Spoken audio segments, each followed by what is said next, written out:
When did you know that your bench press competitive career was fading? Or did you never know? It didn't fade. Yes. I was still getting stronger when I. So what was the reason? what What was- was the No, I was still getting stronger. Didn't have to quit. I had looked for a reward of how I felt about things, how I felt about myself each time I did something, and I came to the point where I had squeezed all of it out. It had given me all it was going to give me. I could keep doing it, but I wouldn't keep getting more reward. That's all the reward I'm going to get from powerlifting. I got about everything that I could get out of it, of anybody could get out of it. And you can keep doing it, but there's no more coming back. So now you're going to put out and make all these sacrifices at a high level, very high sacrifice to get 5 more pounds, and you're not going to get any more satisfaction for yourself. This is all the satisfaction you're ever going to get. It's over. In the satisfaction, you can keep doing it, and people do. You know, we're from Columbus. We got lots of people that were 10, 12-time world champion, beating their own records. I don't know that they ever got any more out of it, but that's all they do, so they just kept doing it. Well, there's others that keep doing it with the risk still at the high level, and they're doing it at a lower and lower level. Yeah. Where the risk as they get older keeps going up and up and up. I could have probably set quite a few records in different weight classes at the age group thing as I got older, right? But those records, I would get more records, but those records would be lower than I used to lift. What's that going to feel like? I lift less than I used to lift, but I get a new record. Mm-hmm. That's not going to satisfy me. That's not getting any more. That's doing more, and it's keeping doing it, but not getting any more reward. Yeah. So I think I had used up the potential for personal development and growth and reward, personal fulfillment. How did you know? I mean, when I'm asking for the people out there that are on that cusp right now. For me, physically, I wasn't going to be able to hold a squat bar, but I'm not going to say that's why. The other reason why was the same as what you just said. I got to a point where it's like, you know what? It's not worth it to me anymore at this level. Right. That's it. Dave, it's a diminishing returns. Yes. I could have kept doing it. I could have kept paying more and more and more. And as I was getting to the place where I did stop, I was getting less and less and less back. But had to do more and more and more to get less and less. And so I could see that was just going to continue until I was going to get nothing out of it. Right? Yes. I didn't take it to the place. I could have got a little tiny bit more, but it wouldn't have been worth it. For me to get a little bit more reward, a tiny bit, compared to what I had been getting all along. And it's just started to diminish, the law of diminishing returns. You do more and more for less and less. Mm-hmm. And at some point, you have to do an astronomical amount for next to nothing. And it's not worth it. But there's still a decision process. You know, I had to make it, you had to make it. You know, it's just it's well, so it's a very simple scale. Here's how much I put in to get this. But now I'm gonna have to put in more and get less. Then I'm gonna have to put even more in and get even less. And you can see where that's going. You can see it happening. It was happening to me. Yes. I took a year to get from 7 to 710. Well, I think to back it up though, it's before that level, you would put in more, you got more. You put in more, you got more. Yeah. Then you put in, then it starts to be good. You put in more, then you get the same, right? Yeah. Then you put in more, you get a little less. Then you put in more, you get a little less than that, right? And for me, it's like, okay, that's it. As yourself, I don't see this master thing. I don't want to do that. I saw, others that just kept going and going. That's their choice. It's impressive to be older and still be able to do that. Yeah. I laud those guys, but I wouldn't get anything out of it myself. So the advice would be, you got to look at that, what you put into what you get out. You can see it coming a mile away. I think we all do. The law of diminishing returns starts way back here. I call it like a rooftop. There's a peak on the roof. And like you said at the beginning, you do more, you get more. You do more, you get more. You do more. But then you step across the top of that roof. And you do more, and you get less. You do more, and you get less. You do more, and you get less. Yeah, And but you that can know be when deceiving though, right? It could be, sure. Because there's been other rooftops that I hit that you Sure. start to go down, but then you find there's a whole nother rooftop. I agree. You know, so you got to be convinced Yeah, I that agree. there's not another rooftop, or you don't care if there's No. another rooftop. I think that you choose. Ultimately, you choose to stop. It's a choice. Yeah. You could keep going. And for all the right and wrong reasons that we just talked about, and you could weigh it out, and you could look at the law of diminishing returns, you could do all that. But ultimately, you say to yourself, I choose to be done. Now, some people don't. Some people get hurt or they become incapacitated and they can't. If I had kept going, I wouldn't be able to do it now. That's for sure. I can barely, walk across the room, right? Yeah. With either though, I mean, with the people that have to leave because of injury or the ones that choose to leave, it's still closing a big chapter, a big ass chapter, like a 20-year, 30-year chapter. Yeah. How did you deal with that? Not well. Okay. At first. Mm-hmm. Not well at first. But then I got this lesson of arthritis where at first it was a choice not to do that. And then it became, I can't do that anymore. And I felt betrayed by my body. I felt like it wasn't living up to the bargain, because before I had this history of data that I had procured that had the conclusion of all the data was that I was indestructible. I would treat my body harder and harder and harsher and harsher, and I would get stronger and stronger and stronger. So this data, 10 years of data, that if you treat your body harder, you're only going to get stronger. I could prove it.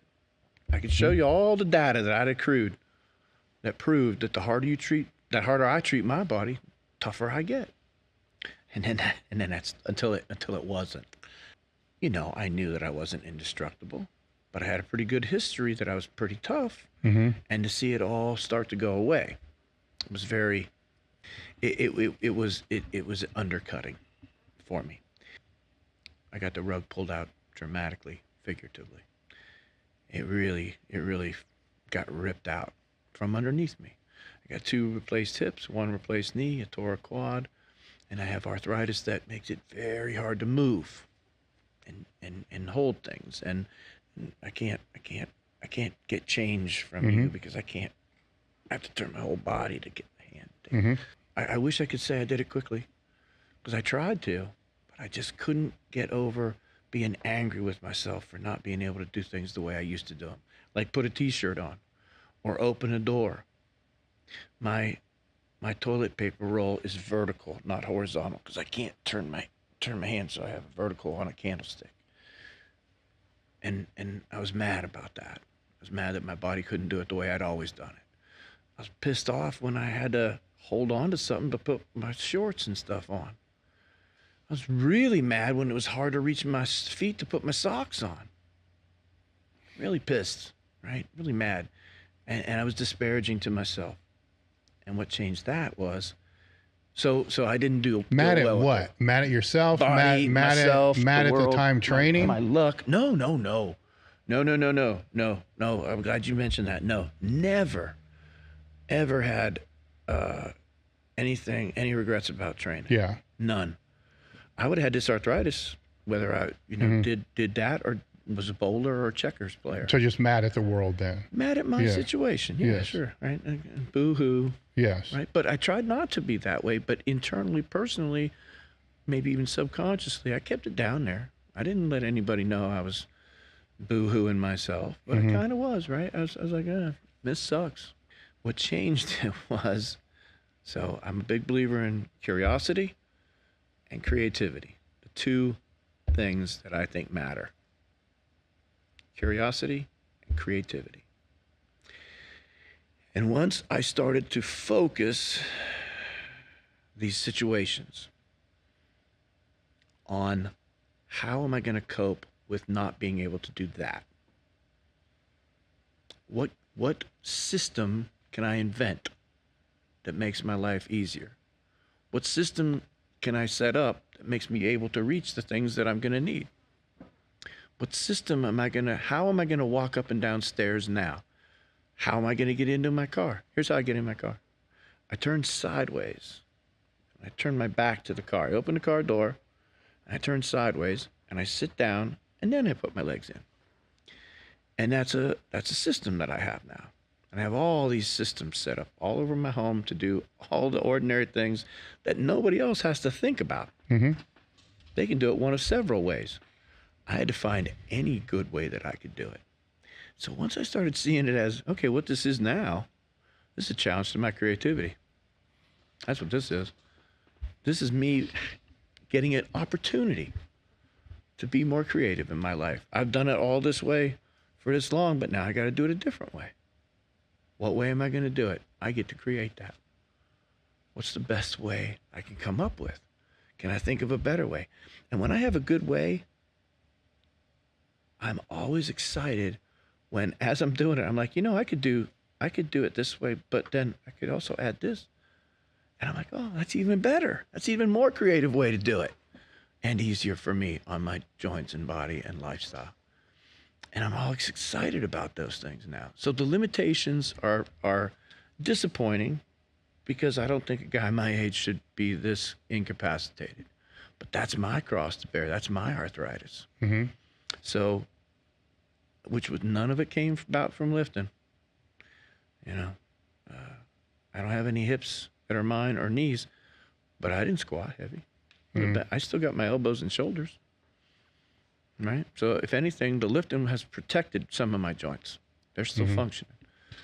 But arthritis is arthritis, and that's my thing. And so now I have a challenge all the time because I'm able to do less every day. And I have to come up with a creative way to do stuff that I haven't had to yet. I was still able to kind of hold on to doing it the old way I did it.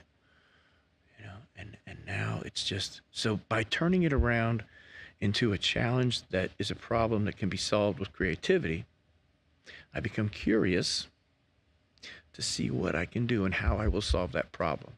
And when you're curious, you want to see how it's going to end. How will I solve this problem with my creativity? And the curiosity takes away a lot of the sting. Because now I just want to see how I'm going to do it. How am I going to figure this out? What's a better way I can do this? Is there a better way? Is there a better way I can organize my dog food and dog supplies so that I don't have to bend over so much? Yeah, there is. There is. How am I going to do that? So it's not a matter if, it's how. How? So that's what's solving changed, right? At first, you're angry, you're mad, you're pissed. Now going through the same things, right? Because, but then it's like, okay, it's the reality. It is. So what are you going to do? You can't avoid the reality. Well, I guess you can. There are ways. I tried. Yeah. I tried to block it out and tried to force myself to do it the hard way, the old way. And then it changed. And now it's kind of fun to think, what's the next thing? My dad used to wake up and he said, I would wake up, John Mark, and I'd be like, I wonder what's going to go wrong today. Like what part of his body isn't going to work? And I was like, he kind of said it in jest, but it's true. I'm going to lose something this month, or a little more of something that I have begun to lose. And then next month, it'll be something else. And the challenge is to find a coping mechanism, find a way to do it. The curiosity is to say, how am I going to do this? The creativity is to create the way. And that's a pretty good life, being creative, curious, and challenged. But I'm glad that I came up with these answers. And every time I use one of my systems, I'm like, I came up with that. And it doesn't sting as much.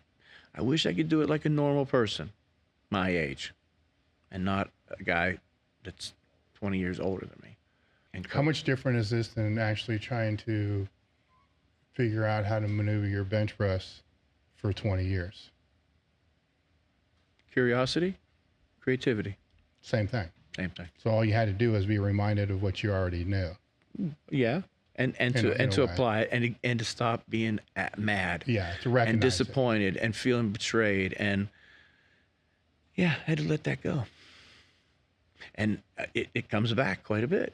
Like, damn it, Why can't I just do this? Why everybody else does it? You know, mowing my grass, changing the oil in my mower, doing things that other people do. Here's something I can't do. You know how on your stove at the bottom there's that warming tray under there? I just found out, my buddy Steve just told me that that's a warming tray.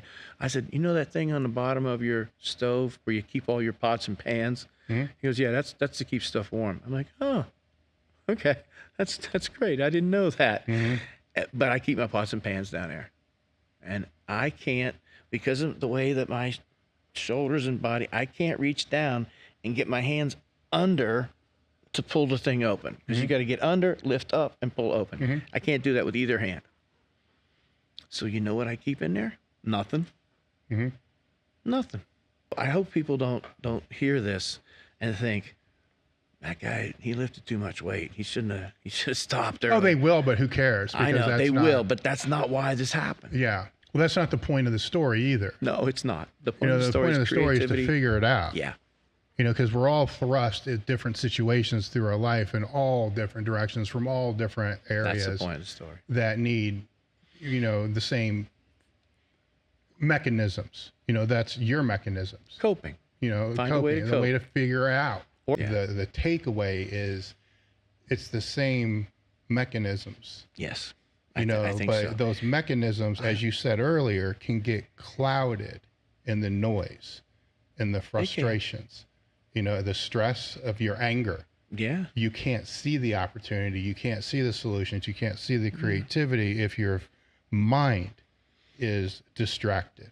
Yeah, that's right. Noisy. You're not you're not dealing with. But this is going back. I want to take this back to what I said about the kind of person I had to become. Yes. So that is the person that I am, a guy that can solve a few things, can sit with the problem and be creative, and wants to be curious about how he's going to solve it. And that all came from who I had to become to solve those other problems. And now I can put that in play in this problem. Is that what keeps you in the strength game now? No. Because you see that training can be a catalyst? No. What keeps you in the game? But that's all true, though. Yes. Right? That is absolutely true. So I learned a lot about how to become the operational person that I am in a gym. And I learned a lot about myself. I learned a lot about life. I really did. And so that's just my ticket in with people. So my ticket in is I can use the gym to teach you about this other thing about yourself.